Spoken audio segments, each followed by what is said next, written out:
So sa video ito ay pag-uusapan natin at i-guide ko kayo on how to send money from Connect to Card app to RCBC savings account. So pag-login naman ng ating Connect to Card app, so since activated na yung ating biometrics, so yan yung gagamitin natin. So tap mo lang dito yung login with biometrics. Tap mo lang dito sa mobile screen para ma-access natin kaagad. So dito lang sa fund transfer, kailangan mo lang i-click yan.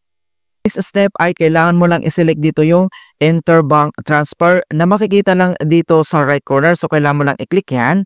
And then dito na sa enter bank transfer, and then makikita mo dito yung search bank or e-wallet. Pwede mong i-search dito yung RCBC, or dito naman sa baba ay pwede kang mag-scroll down dito at pwede mo naman i-locate dito yung RCBC. So makikita mo na dito yung Rizal Commercial Banking Corporations, i-click mo lang.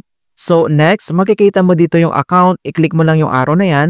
So kailangan mo lang i-select dito yung Connect to Card Savings account mo, ito yung pledge account, ito yung gagamitin natin. So i-click mo lang. And then, dito na sa next, ito yung to account, ito yung ang ating RCBC savings account. So, kailangan natin itong i-fill out. Kapag na-fill out mo na yung RCBC savings account mo, so make sure na tama lahat. And then, dito naman sa account name, ito yung ating registered na savings account name natin. So, fill out ulit natin. And then, kapag na-enter mo na dito yung account name, so dito naman sa enter amount, so lagay ka lang dito kung magkano yung ita-transfer mo. So, lagay lang tayo. Dito naman sa baba, itap mo lang dito yung next.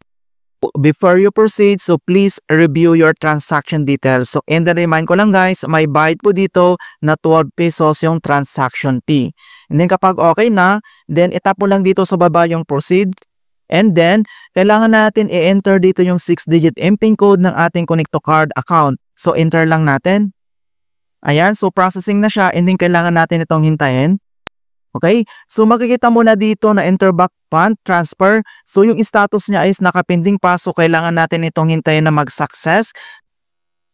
Okay? So dito naman ay kailangan mo lang hintayin talaga dito na ma-complete yung processing po niya. Okay? So makaka-receive ka naman dito ng notification ni RCBC once complete na dito or successful na yung transaction natin.